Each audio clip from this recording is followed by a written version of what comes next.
बहुजन समाजाच्या साहित्याचं योग्य मूल्यमापन केलं नाही. ते केलं असतं तर मराठीतला सर्वोत्तम साहित्य सम्राट अण्णाभाऊ साठे असं सिद्ध झालं. आणि या परंपरेने बाबासाहेब आंबेडकरांना सुद्धा लेखक मानलं नाही. तर अण्णाभाऊचं नाव वाङ्मय इतिहासात घेतलंच नाही.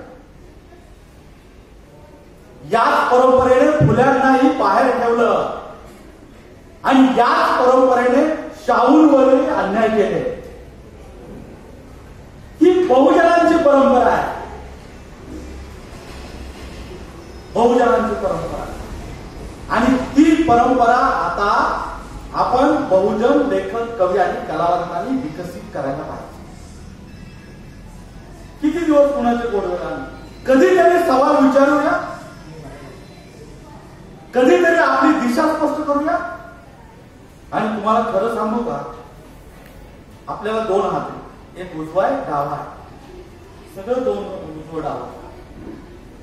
या दोनच भूमिका माणसाला असायला पाहिजे. एक तर आपण उजवा असायला पाहिजे किंवा डावा असायला पाहिजे. हे मधलं असणं आहे ना, सोयीनं उजवं सोयीनं डावं, याच्यामुळे आपलं सांस्कृतिक वाटोळ झालेलं आहे. आपली भूमिका क्लिअर असायला पाहिजे. उजवी की डाव,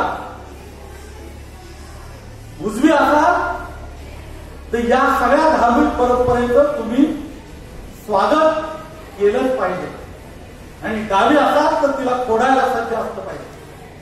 पण ज्याची भूमिका मजली असते त्याला काय म्हणतात माहितीये? मराठीत खूप चांगला शब्द आहे, शिखंडी. साहित्यात असा शिखंडीपणा उपयोगाचा नाही. क्लिअर? मी अण्णाभाऊचं नाव घेतो, मी शाहूंचं नाव घेतो, मी महात्मा फुलेंचं नाव घेतो, मी शिवाजी महाराजांचं नाव घेतो. ही स्पष्ट आणि सरळ गोष्ट आहे. आता मी फक्त तुम्हाला विषयाचे हे सुचवतोय.